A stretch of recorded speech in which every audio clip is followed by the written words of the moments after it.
So beyond the work symbol, and these should be mobile and go into places where the laptop or the iPhone is not currently at use, like the kitchen or potentially some other room, like the bathroom or something like that, that these devices could be used.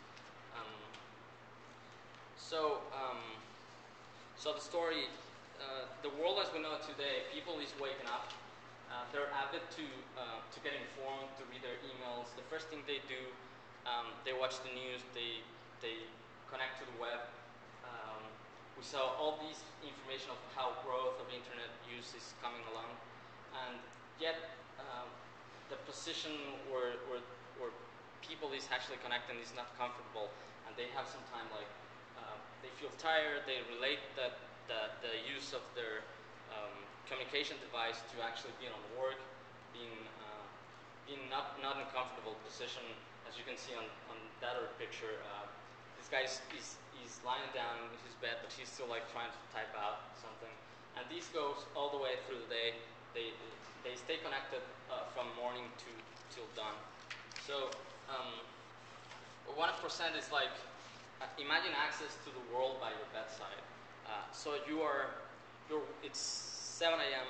and you're waking up, and you're waking up to the sound of your favorite genre of music, streaming to your favorite Pandora box.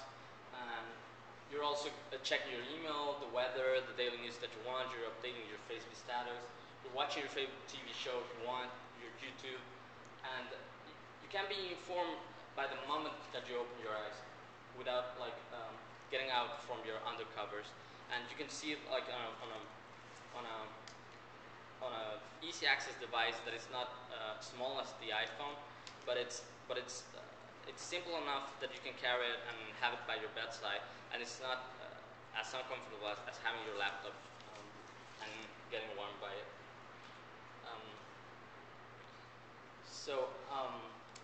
For China, we understand that there's this pregnant woman that is lonely, and they want to communicate with each other, and this is what are we striving for as a different solution for the China market. So you can talk about the frameworks. Oh, sure. So what we found in China, sorry, you want to go back to the other one? Sure.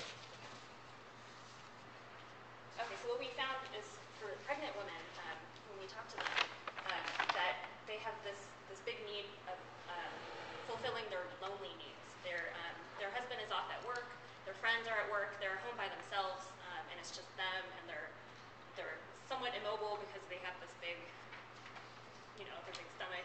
So, and they also are longing for a community of other pregnant women to just be able to interact with, to communicate with, to get advice about what's going to be coming up as being a mother, what it's going to be like in that childbirthing process.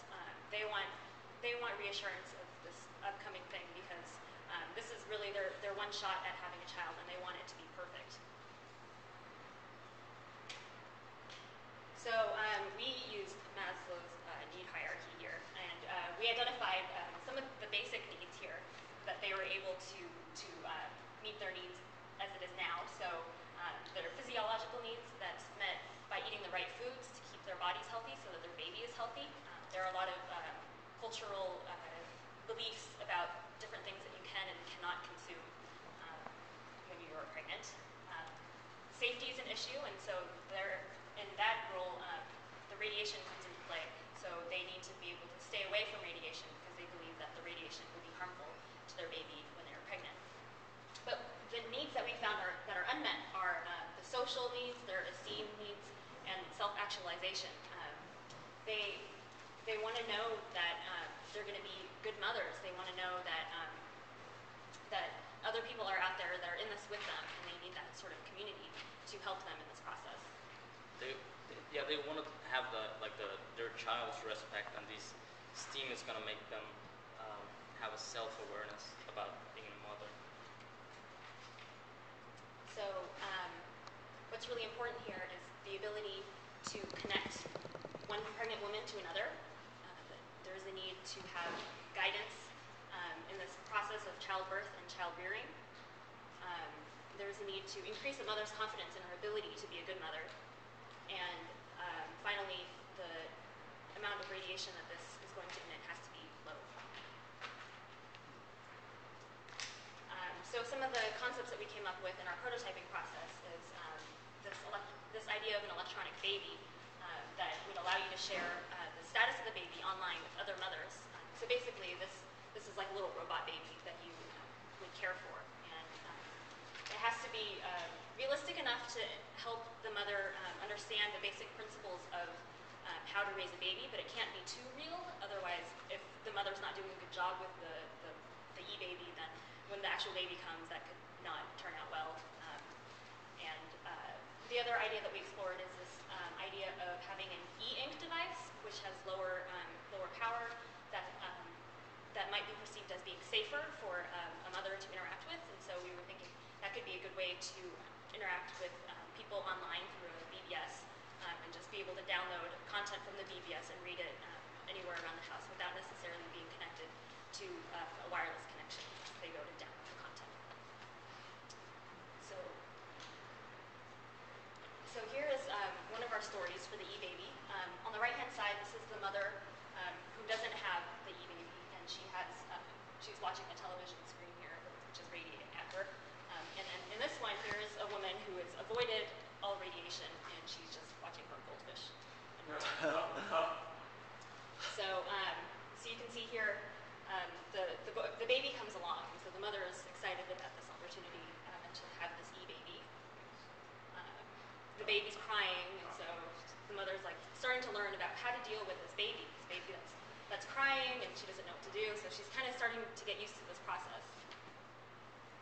Baby's still crying, and she's, I don't know what to do, but she's learning, and she's getting the idea from this. Eventually, she learns how to take care of the baby. And so the real baby comes, she's happy, the e-baby goes away, and here you can see when the baby comes.